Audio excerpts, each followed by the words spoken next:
Pratham. Today our topic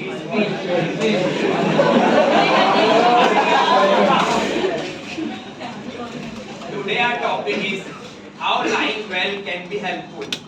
Lying effectively can sometimes help people to protect their relation, can avoid unnecessary conflict, and can in some time help people to save themselves from any harm in certain circumstances.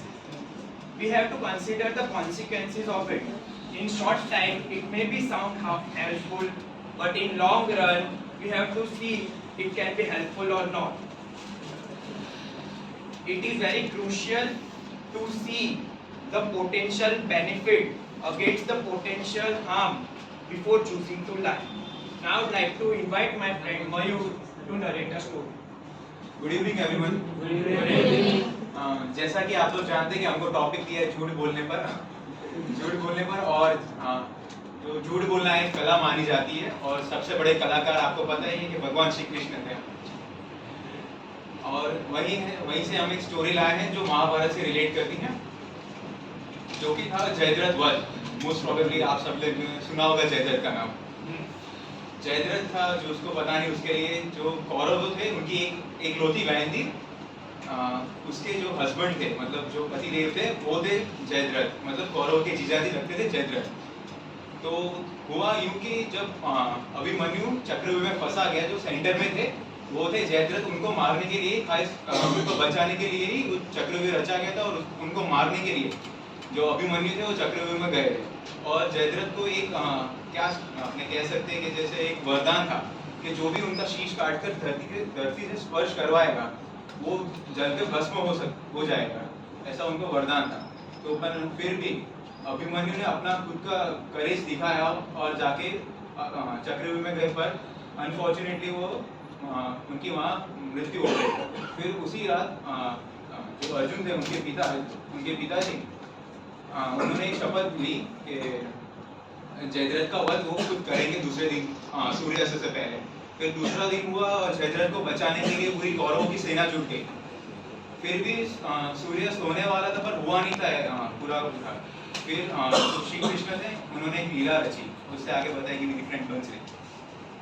Shri Krishna ने, मेरी friend ने बताया, श्री कृष्ण ने लीला रची। लीला ये रची गई थी कि श्री कृष्ण ने अपने सुदर्शन चक्र से जो सूर्य था उसको ढक दिया था और ये दिखाया गया था कि वो शाम हो चुकी है, जिसकी वजह से सबको ये लगा कि शाम हो गई और जयद्रथ को चक्रव्यूह से बाहर निकाला गया और वो निशस्त्र चक्रव्यूह से बाहर आके खड़ा रह गया। और जैसे चक्रव्यूह से बाहर आ गया तो भगवान श्री कृष्ण ने अर्जुन को आदेश दिया कि आप अब इसका वध कर सकते हो, और उन्होंने अपना जो चक्र सुदर्शन चक्र था वो अपने पास वापस बुला लिया।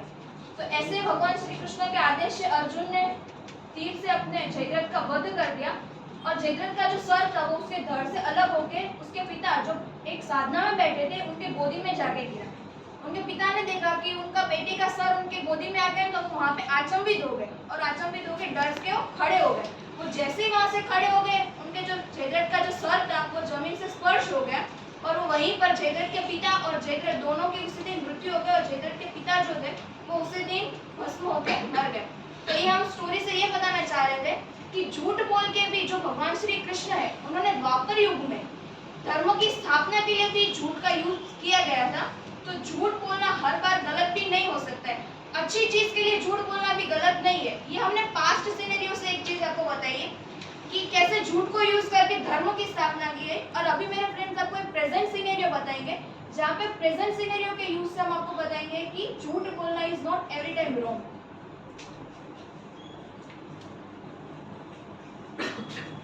Good evening, everyone. Good evening. So, as my friend explained how lying well helped in the past, I am going to remind you of an incident that took place 35 years back of Raniganj. आप सभी ने movie देखी होगी mission Raniganj, जिसमें अक्षय कुमार ने जसवंत सिंह का role किया था। उन्होंने इसमें क्या था कि 65 लेबर्स जो है वो ट्रैप हो गए थे एक कोल माइन में, जहाँ पे मतलब माइन जो होती है उसमें जाने के लिए एक रास्ता बनाया जाता है जिसको हम शाफ्ट कहते हैं। तो उस शाफ्ट के थ्रू लेबर्स नीचे जाते हैं एंड उससे ऊपर आते हैं, वही एक वे होता है। एंड साथ ही छोटे होल्स बनाए जाते हैं जिसके थ्रू फूड भी उनको दिया जाता है, छोटे छोटे, मतलब फूड जा सके सिर्फ उतना ही होता है। तो शाफ्ट के जस्ट नीचे मतलब पहले जो माइन और क्रिएट हुई थी उसका शाफ्ट था एंड उसमें रिवर फ्लड के कारण, बारिश के कारण फुल वाटर उसमें ऑलरेडी भरा हुआ था। तो एक्सप्लोजन, नो एक्सप्लोजन एरिया था, कुछ वर्कर से गलती हो गई थी और उन्होंने 13 नवंबर को 1989 को वहाँ पे एक्सप्लोजन कर दिया था, जिसके कारण वो जो पानी उस दूसरे शाफ्ट में था वो इसमें आ गया था और वहाँ पे 65 वर्कर्स ट्रैप हो गए थे। अब ये सिचुएशन ऐसी है, आप कोई भी अपने आप को अगर इस सिचुएशन में इमेजिन करें कि आप उन वर्कर की जगह पे कि क्या हालत होगी। आप एक माइन के अंदर हो और आपको पता नहीं आप कब निकलोगे, निकल पाओगे नहीं निकल पाओगे, मतलब क्या होगा आपका, कुछ भी नहीं है। तो उसको, उस सीन को वहाँ पे उन्होंने कैसे हैंडल किया, वो भी एक मतलब झूठ बोल के अच्छी तरह, मतलब उसको कैसे हैंडल किया जो सिचुएशन को, वो बताएंगे मेरे फ्रेंड प्रणव। जैसा महक ने आपको बताया कि जो 65 वर्कर्स थे वो अंदर फंस चुके थे, पर अब उस सिचुएशन को हैंडल कैसे करना था। It was a pretty serious situation.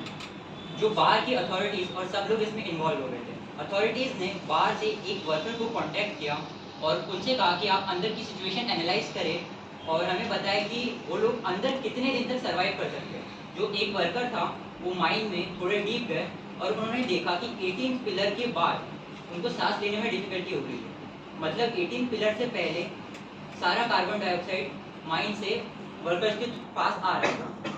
तो वो लोग, इट वॉज लाइक सिचुएशन कि वो लोग 2-3 दिन मैक्सिमम सर्वाइव कर सकते हैं। लेकिन ये बात उस वर्कर ने अपने को वर्कर को ना बताते हुए उसने कहा कि they can easily survive for 18 to 20 days, which created a hope in them कि यार कुछ ना कुछ तो हो जाएगा। लेकिन बाहर जो अथॉरिटीज़ थे उसने उनको बताया कि आप जो कर सकते हैं बहुत जल्दी करें, 2 से 3 दिन में इधर सिचुएशन बहुत ख़राब हो जाएगी। In the mean time Jasmeet Singh, उनका इंट्रोडक्शन महक ने दिया, उन्होंने बाहर एक प्रोटोटाइप कैप्सूल बनाया जिसके थ्रू वो पानी के अंदर जा सकते हैं और इंडिविजुअली एक एक वर्कर को बाहर निकाल सकते हैं। अथॉरिटीज़ का जसमीत सिंह को कोई सपोर्ट नहीं था। जसमीत सिंह इंडिविजुअली अंदर गए और एक एक वर्कर को बाहर निकाला और वो मिशन सक्सेसफुल रहा। सारे वर्कर्स की जान बच गई। और इसमें सिचुएशन से हमें पता चलता है कि अगर वो को वर्कर ने अपने दोस्तों को या बाकी टीममेट्स को बता दिया होता कि हम लोग मैक्स टू मैक्स 2 दिन जिंदा रहेंगे, तो it can be lead to a chaos. वो लोग, कुछ लोग ट्राई करते कि वो लोग तैर के बाहर निकले, कुछ लोग एक दूसरे को मारने पे उतर आते कि सर्वाइवल ऑफ द फिटेस्ट, कम लोग होंगे तो बचने के चांसेस ज़्यादा है।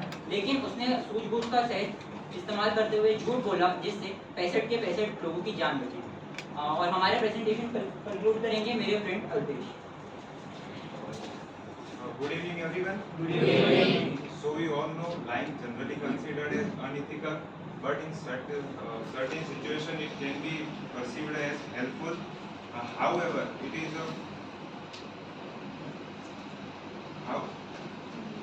is crucial to बताना जरूरी है कि potential consequences and ethical implications क्या हो सकते हैं। Lying can be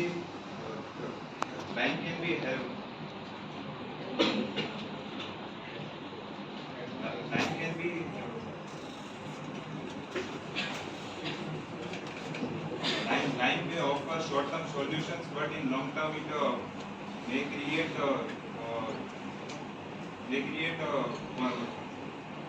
negative implications. So honesty is still the foundation for genuine communication and suitable solution. So now we conclude our presentation. If anyone have any question, then we can ask. Short में हम यही बोलना चाह रहे थे कि line जो है वो अच्छी बात नहीं है, ये हम सब जानते हैं। लेकिन कहीं पे जहाँ पे हम देख रहे हैं सिचुएशन ऐसी नहीं है कि लोगों को समझाया जा सके या सिचुएशन को कंट्रोल में करने के लिए, तो लाइन का यूज़ करना भी गलत नहीं है अगर वहाँ पे लोगों के बेनिफिट के लिए हो रहा है। तो हमने जैसे दोनों सिनेरियोज बताए, उससे हम यही कंक्लूड करते हैं। Thank you.